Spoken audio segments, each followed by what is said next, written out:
Thank you, Mr. Rahall.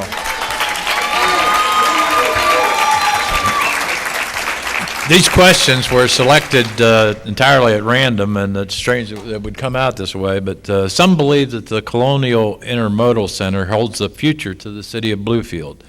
Some also feel that the future of the center is contingent upon the re-election of Mr. Rahall. Is this a fair assessment, and what is your stance on the Colonial Intermodal Center? Well, Mr. Maynard. Mr. Rahall is going to accuse me once again of favoring spending when I think we shouldn't be spending. I think we should be spending on a lot of things. I think we should be spending on roads and highways. I think it means a lot to spend on roads and highways, and I support the intermodal facility for Bluefield, just as I supported the one in Cabell County many years ago. The truth is, the kind of things that they've been spending money on don't go to bricks and mortar. They don't go to things like new highways and new transportation facilities and new airports and new river terminals like we have and need in Huntington. The truth is, they've been spending money on things like government employees' raises and on keeping government employees on the payroll when we have too many. You know, 2 weeks ago, or maybe last week, they passed a $26 billion stimulus bill, I'll call it that, Stimulus 3, that Mr. Rahall voted for, $26 billion. And it kept federal employees and some state employees working. That's what it did. Federal employees already make $127,000 a year on average.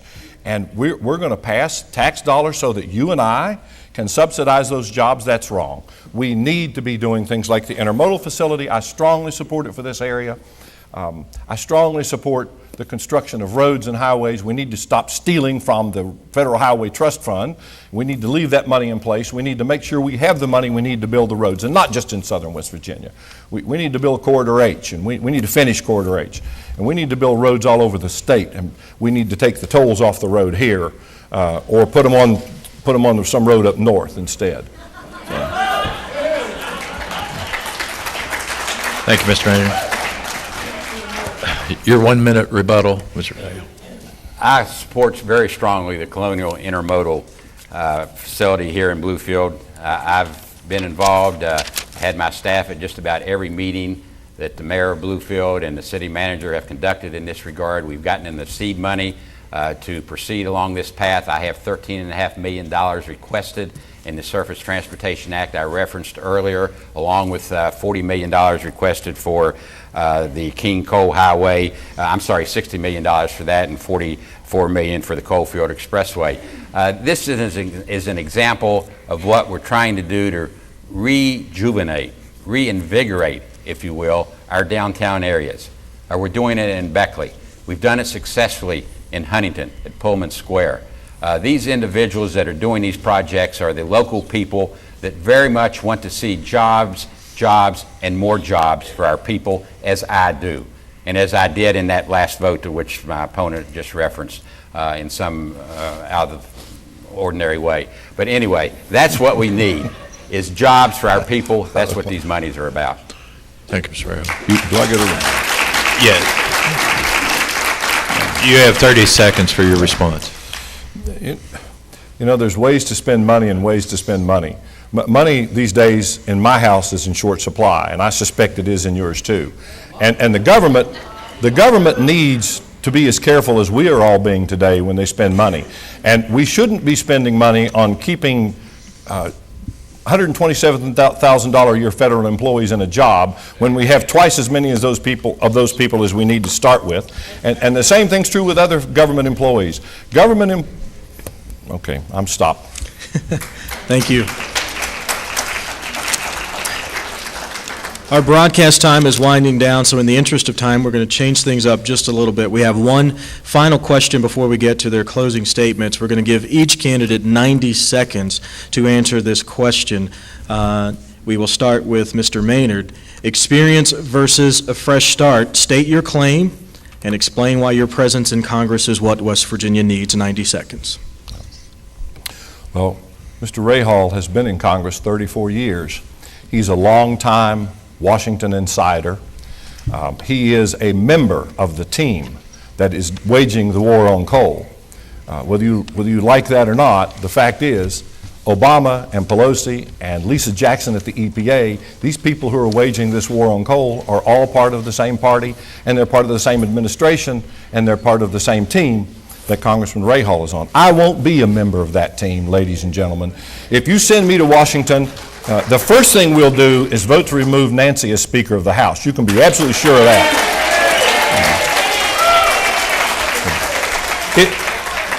If you continue to elect people and give them power, who in turn give that power to the people who have declared war on you, it doesn't make any sense.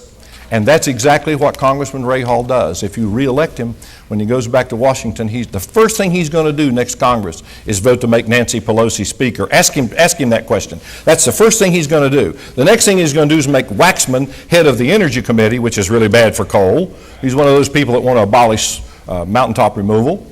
So, and the most important reason to send me to Congress is the House of Representatives is going to change, ladies and gentlemen. Everybody knows that. Everybody acknowledges that. It's going to be Republican. And unfortunately for us, Mr. Rahall won't be on these committees. He'll be in the back row. I will be on those committees, and I will fight for you and fight for coal.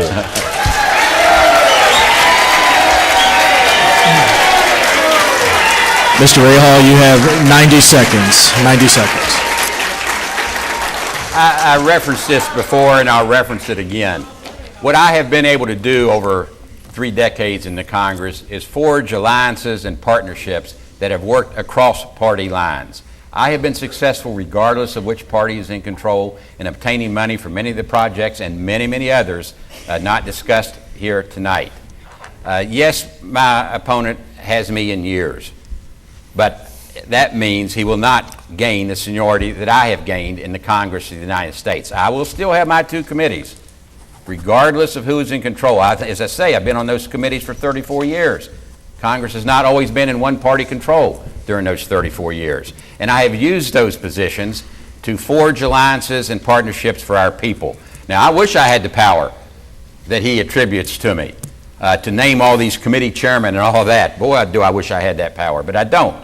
I am a member of our Democratic caucus. It remains to be seen who our caucus will nominate for the Speaker of the House of Representatives. But I will tell you this, as I have said before, I'm not beholden to any Speaker of the House of Representatives. I'm not beholden to any President of the United States. As Senator Byrd once said, he doesn't work under any president, did not work under any President of the United States. He works with them. That's my position as well. So I believe that it's very important that the investment that West Virginians have in me, the investment in me, is an investment we don't and cannot afford to throw away, my friends. Thank you. Thank you very much, gentlemen. In the interest of time, we still have to change our format somewhat. Each candidate will get 1 minute for their closing statements. We start with Mr. Maynard. I'll go last. He's going on. Sorry, excuse me, Mr. Rahall, 1 minute. Oh, I'm good. Yesterday was Labor Day, and Labor Day means that West Virginians deserve a safe and a healthy workplace. The tragedies that we have experienced in our state this year, and we say our prayers for our courageous coal miners, those working today and those that are fallen before us. But the tragedies that have occurred call out for justice and demand working with industry, labor, and government together to try to fully protect our coal miners. I've waged many a battle for coal. I will continue to wage battles for coal. And on so many other challenges that our state faces, so many other issues besides the coal issue as we seek to expand our economy. And I'm not about to stop now. It's a fight, always a fight. But we in West Virginia are a patriotic people who care about the future of our nation, and we are a people of faith who are guided by the lessons of our Creator. You can count on me to continue fighting the good fight, and you can be sure that we will do it the right way with integrity, character, and accountability. Thank you. Thank you, Mr. Rahall. Mr. Maynard, 1 minute.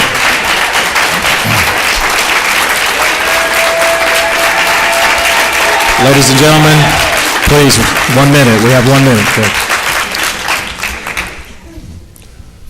Well, as I said earlier, you might not be able to tell it because it's been a very spirited debate, I think.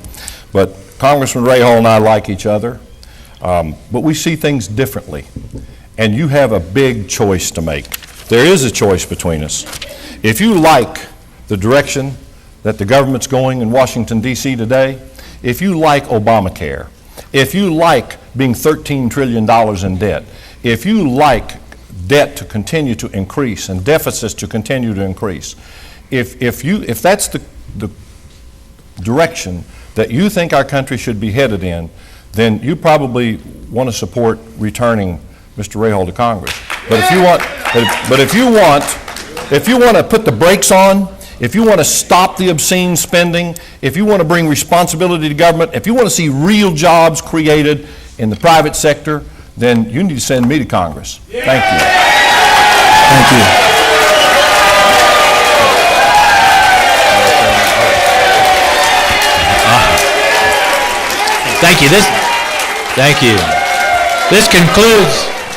Thank you. This concludes our debate tonight. We'd like to thank our candidates for participating. We'd also like to thank the audience here at the Bluefield Performing Arts Center, and thank you at home for watching this television broadcast on WVVA TV and also WVVA.com. We will do this again October 26th at Mountain State University. These two will meet again at 7 p.m. at the Carter Hall Auditorium. Another chance for you to hear from these great gentlemen. Thanks to Mark Meacham, our official timekeeper tonight. For Bill Archer, I'm Greg Carter. Good night, everyone. Thank you.